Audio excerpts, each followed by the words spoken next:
बिस्मिल्लाहिर्रहमानिर्रहीम। अस्सलाम वालेकुम। उम्मीद है आप सब लोग खैरियत से होंगे। गुज़श्ता वीडियो में हमने बात की थी कि हज़रत हसन रज़ियल्लाहु तआला अन्हु के साथ मुआहदे के बाद किस तरह से अमीर मुआविया रज़ियल्लाहु तआला अन्हु पूरी इस्लामी सल्तनत के वाहिद खलीफा बन गए। और इन्होंने अपना जो दौर था वो 41 हिजरी से लेकर 60 हिजरी तक 20 साल तक बड़े खुश उसलूबी से चलाया और बहुत सारी फतूहात की। इस पर भी हम गुज़श्ता वीडियो में बात कर चुके हैं। लेकिन अपने आखिरी ज़माने में हज़रत अमीर मुआविया ने सोचा कि क्यों ना अगले खलीफा का ऐलान कर दिया जाए, और दिल ही दिल में वो अपने बेटे यज़ीद को अगला खलीफा बनाना चाहते थे।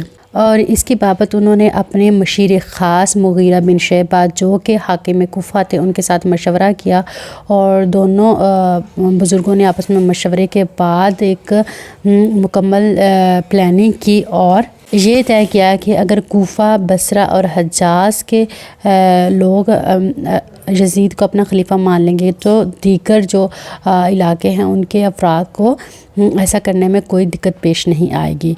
लिहाजा यज़ीद को जानशीन बनाने के लिए कूफ़ा, बसरा और हज्जाज के इलाके पर तवज्जो दी जाए, और कूफ़ा के इलाके में से यज़ीद के लिए बैत लेना मुग़ीरा बिन शैबा की ज़िम्मेदारी थी, जबकि बसरा से ज़ियाद बिन अबी सुफ़ियान को ये ज़िम्मेदारी सौंपी गई कि वो बसरा के अवाम से यज़ीद के लिए बैत ले। और मरवान बिन हकम जो कि हज्जाज के गवर्नर थे उनको ज़िम्मेदारी सौंपी गई कि वो हज्जाज के अफराद से यज़ीद के लिए बैत ले। मुग़ीरा बिन शैबा जो कि कूफ़ा के अमीर थे, वहाँ के गवर्नर थे, वो बड़े ही ज़ीरक सियासतदान थे और दाना थे। उन्होंने गुफ्त शनीद के ज़रिए से अहले कूफ़ा को इस बात पर आमादा कर लिया कि वो यज़ीद की जानशीनी को कबूल कर लेंगे और हज़रत अमीर मुआविया के बाद यज़ीद को अपना खलीफा मान लेंगे। और इसके साथ साथ कूफ़ा के साथ साथ उन्होंने शाम में से भी एक वफ़द को तैयार कर लिया कि वो अमीर मुआविया को खलीफा नामज़द करने के लिए, जानशीन मुकर्रर करने के लिए एक मुहिम चलाएगा और हज़रत अमीर मुआविया के पास ख़ुद जाएगा और खलीफा और यज़ीद को अगले खलीफा के तौर पर कबूल करने के लिए पेशकश करेगा।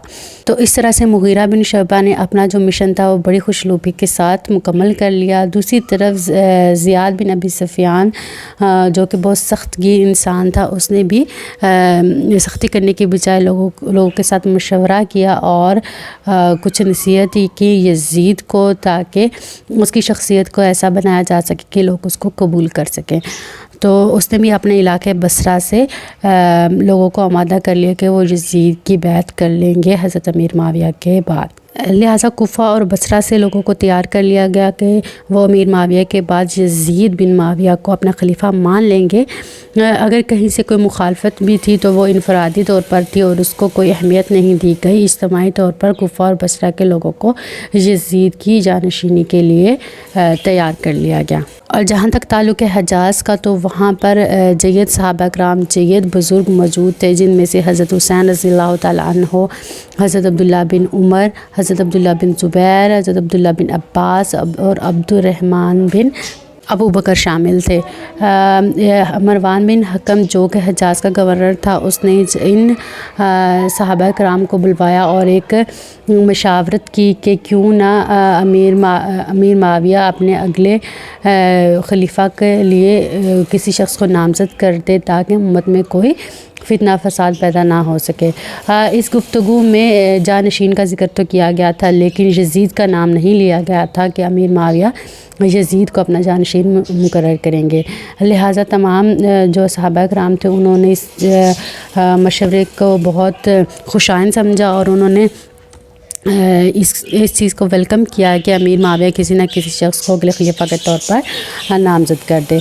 जब तमाम लोग हज्जाज की इस बात पर मुत्तफ़िक़ हो गए कि अमीर मुआविया किसी भी शख्स को अगले खलीफा के तौर पर नामज़द कर दे, तो इसके बाद मरवान बिन हकम ने ऐलान किया कि यज़ीद बिन मुआविया को अगले खलीफा के तौर पर, जानशीन के तौर पर नामज़द किया जाता है। यज़ीद का नाम जानशीनी के तौर पर सुनकर तमाम ही जो जय्यद सहाबा कराम थे उन्होंने शदीद मुखालफत की और हज्जाज के लोगों ने यज़ीद को अपना जानशीन मानने से इनकार कर दिया। जब मरवान बिन हकम ने तमाम सूरत हाल से अमीर मुआविया को आगाह किया तो हज़रत अमीर मुआविया عراق اور شام سے یزید کے لیے بیعت لینے کے بعد مدینہ کی طرف روانہ ہوئے۔ یہ جو صحابہ کرام ہیں یہ امیر معاویہ کے آمد کی خبر سن کر مدینہ سے مکہ کی طرف روانہ ہو گئے، لیکن امیر معاویہ ان کا پیچھا کرتے ہوئے مکہ جا پہنچے اور انہیں گفت و شنید کے لیے اور مذاکرات کے لیے دعوت دی۔ ان تمام صحابہ جن کا ذکر اوپر کیا گیا ہے، انہوں نے عبداللہ بن زبیر کو منتخب کیا کہ وہ ایک نمائندے کی حیثیت سے امیر معاویہ سے گفت و شنید کریں۔ امیر معاویہ سے گفت و شنید کے دوران عبداللہ بن زبیر نے کہا کہ یہاں تو آپ نبی کریم صلی اللہ علیہ وآلہ وسلم کی طرح کسی کو بھی خلیفہ کے طور پر نامزد نہ کریں، یہاں حضرت ابوبکر صدیق کی طرح کسی ایسے شخص کو نامزد کریں جو کہ آپ کا رشتہ دار نہ ہو اور خلافت کا اہل ہو۔ نمبر 3 پر یہاں تو آپ ایک مسلمانوں پر مشتمل کمیٹی بھی بنا دیں جو کہ جس کو چاہیں خلیفہ منتخب کر لیں۔ ان 3 طریقوں کے علاوہ ہمیں اور کوئی طریقہ معلوم نہیں اور نہ ہی منظور ہے۔ اور امیر معاویہ کو یہ بات سن کر بہت ہی شدید غصہ آیا، جس کے اور مذاکرات کے بعد امیر معاویہ نے باہر نکل کر یہ اعلان کر دیا کہ ان بزرگ ہستیوں کے مشورے کے علاوہ کوئی بھی قدم نہیں اٹھایا جا سکتا۔ تو حضرت عبداللہ بن زبیر نے یزید کی بیعت کر لی ہے، لہٰذا آپ لوگ بھی عام لوگ یزید کی بیعت کر لیں۔ لوگوں کے ساتھ یہ غلط بیانی کی گئی، جس پر عام لوگوں نے یزید کی بیعت کرنے پر رضامندی ظاہر کر دی، لیکن بعد میں جب ان کو سچ معلوم ہوا کہ عبداللہ بن زبیر نے یزید کی بیعت کرنے سے انکار کر دیا ہے تو وہ سر پٹا کر رہ گئے۔